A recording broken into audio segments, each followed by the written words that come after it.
अधिक मास विशेष ऑफर्स फक्त कैलास अडगावकर ज्वेलर्समध्ये. 15 मे ते 15 जून दरम्यान चांदीच्या मजुरीवर 50% सूट आणि सोन्याच्या मजुरीवर 30% सूट. आजच भेट द्या कैलास अडगावकर ज्वेलर्स, दत्त मंदिर बस स्टॉप, नाशिक रोड.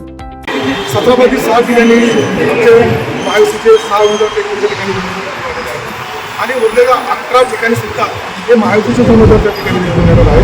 परंतु असं असताना नाशिकच्या जर बाबतीत सांगायचं झालं तर नाशिकची ही जागा शिवसेनेवर सुटली असल्या कारणाने या ठिकाणी महायुतीचे शिवसेना, भारतीय जनता पक्ष आणि राष्ट्रवादी पक्षाचे 5.5% वर त्या ठिकाणी मतदार आहेत. आणि आपण जर बघितलं असेल तर ही सुद्धा निवडणूक बिनविरोध होता राहिलेली आहे.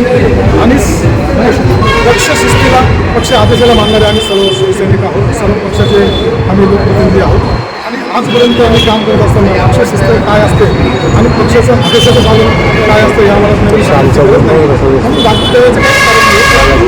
या 2 दिवसामध्ये ही निवडणूक जर झाली असते आम्हाला 2 दिवसापूर्वी मिळाला आहे.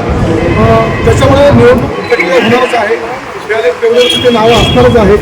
आणि त्याच्यामुळे मतदान करताना मतदान प्रक्रिया ही कशी राबवावी त्याचं एक प्रशिक्षणसुद्धा त्या ठिकाणी या शिबिरामध्ये होणार आहे.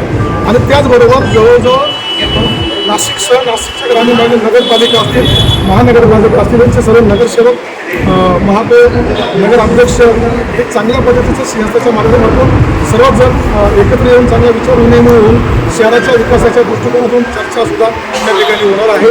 आणि म्हणून त्या ठिकाणी पक्षाच्या म्हणजे वरिष्ठ नेत्यांचं मार्गदर्शनसुद्धा आम्हाला सगळ्याला लागणार आहे. त्याच्यामुळे हे सहलीला कॅम्पला जाण्यासाठी आम्ही उत्सुक आहोत. याच्यामध्ये एक मुद्दा असा आहे तुमचे नेते असलेले यांचा हा बालेकिल्ला आहे, त्याच ठिकाणी मार्गदर्शन का होतं काय याचं असं नाही आहे. हे मार्गदर्शन ठाण्यामध्ये होण्याचं कारण असं आहे की नाशिकपासून थोडंसं अंतरावर असायला जाऊन एकत्र आपण जाऊ शकतो. नाशिकमध्ये होऊ शकलं असतं. अनेक नगरसेवक आमचे नवीन निवडून आलेले आहेत आपण जर बघितलं.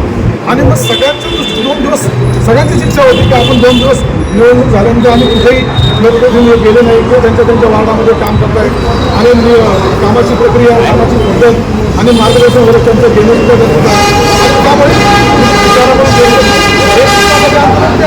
आणि नाशिकला पालिकेला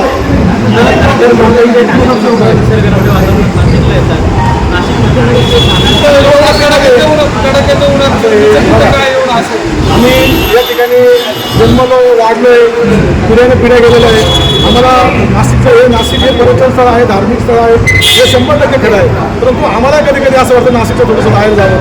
आणि म्हणून आम्हाला सगळ्यांच्या सर्वांमध्ये आम्ही सांगितलं आमच्या वरिष्ठांना की आम्हाला ठाण्याला यायला आवडेल. माझ्या माहितीप्रमाणे महायुतीचे जेवढे नगरसेवक आहेत तेवढे कॅम्पमध्ये असतात. आता मतदान 18 तारखेला आहे. मला असं वाटतं दोन दिवस आम्ही कॅम्पमध्ये असणार आहोत. वेगवेगळे सत्र आमचं असणार आहे, मार्गदर्शन शिबिर असणार आहे. महायुतीचे सगळे नेते त्या ठिकाणी आम्हाला प्रशिक्षण कॅम्प असणार आहे, क्वारंटाईन कॅम्प हा प्रशिक्षण कॅम्प आहे. कोरोनाचा प्रश्न म्हणजे कारण आता आपण सर्वांनी कोरोना अनुभवलेला आहे आणि कोरोना सुद्धा आतापर्यंत अनुभवायची इच्छा नाही. NCN न्यूजसाठी रोहन दानी, नाशिक.